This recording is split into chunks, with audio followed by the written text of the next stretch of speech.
For 30 years, there have been two kinds of smartphone companies: companies that make the hardware and companies that make the software. Apple owns both. Google owns the software and licenses it to everyone else. That division has been the bedrock of the entire mobile industry since 2007. OpenAI just decided to ignore it entirely.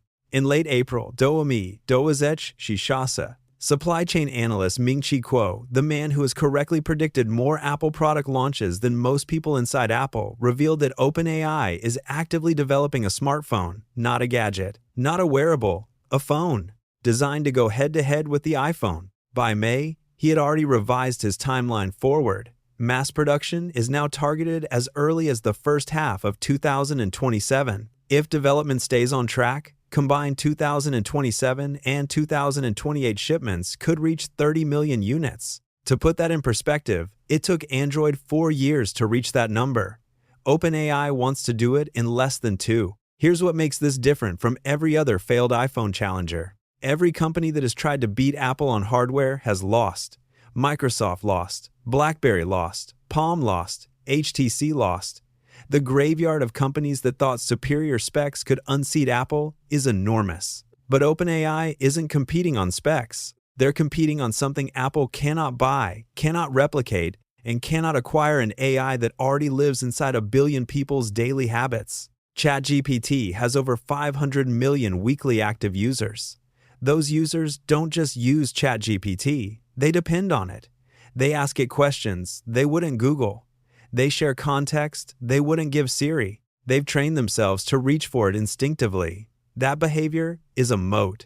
And OpenAI is about to put that moat inside a piece of hardware that sits in your pocket 24 hours a day. The phone itself is being built around a fundamentally different idea of what a smartphone should be. Instead of apps, it will use AI agents. Right now, every app on your phone is a silo. Your calendar doesn't talk to your email. Your email doesn't talk to your maps. Your maps don't talk to your bank.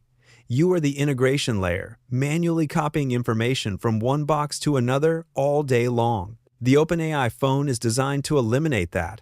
The AI agent sees everything, remembers everything, and acts across everything: booking, scheduling, searching, transacting, without you having to open a single app. This is the part that should genuinely concern Apple, not the hardware. The hardware is almost irrelevant. The phone will use a customized MediaTek Dimensity 9600 chip built on TSMC's N2P node with a dual NPU architecture, LPDDR6 RAM, and UFS 5 storage. Those are excellent specs, but that's not the threat. The threat is that OpenAI is building a device whose entire value proposition is: your AI knows you better than your phone does. And because the AI lives on OpenAI's servers, trained on everything you've ever asked it, the phone becomes a physical extension of an intelligence that already has years of your context baked into it. Apple's Siri has been trying to do this for 15 years and still can't reliably set a timer. Sam Altman has said this publicly. He believes now is the right time to seriously rethink how operating systems and user interfaces are designed. That's not a product announcement. That's a declaration of intent to rebuild the entire paradigm of personal computing from the ground up. And the design is being led by Jony Ive, the man who designed the original iPhone, the iMac, the MacBook, and the iPod. The person who literally invented the visual language of modern personal technology is now working for the company trying to replace it. Apple is not standing still. They have their own AI strategy, their own silicon advantage, and an installed base of 2 billion active devices. Their ecosystem lock-in, iMessage, AirDrop, AirPods, Apple Watch, iCloud, is among the most powerful retention mechanisms in the history of consumer technology. Switching from an iPhone isn't just changing phones, it's leaving a gravitational field. But here's the quiet vulnerability that OpenAI is targeting. Apple controls what AI can do on the iPhone. Every AI feature goes through Apple's App Store, Apple's privacy framework, Apple's system access rules. OpenAI's ChatGPT app on iPhone cannot access your contacts without permission, cannot read your calendar autonomously, cannot see what other apps are doing, cannot act in the background without explicit user action. Apple built these walls for privacy reasons. But those same walls are what make Siri feel neutered compared to what ChatGPT can do.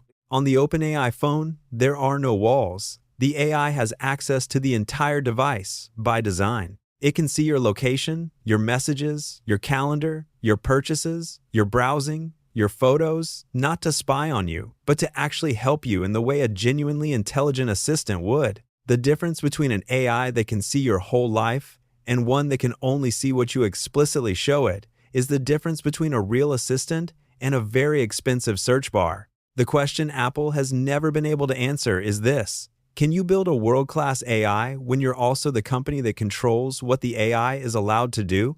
OpenAI has no such conflict. Their entire business is the AI. The phone is just how they deliver it to you in the most intimate and persistent way possible. Will the OpenAI phone kill Apple? Almost certainly not in the short term. Apple's loyalty numbers are extraordinary. 96% of iPhone users say they will buy another iPhone. That inertia doesn't evaporate overnight.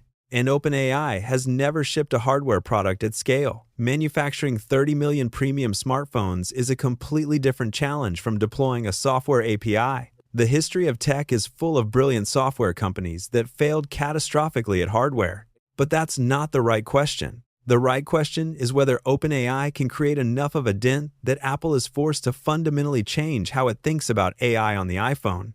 And the answer to that question is almost certainly yes. Because the moment a meaningful number of people experience what it feels like to have an AI that actually knows them, that acts on their behalf, that removes friction from daily life, that learns their patterns and anticipates their needs, going back to tapping icons in a grid of apps is going to feel like going back to a flip phone. Apple built the smartphone. OpenAI is betting they can build what comes next.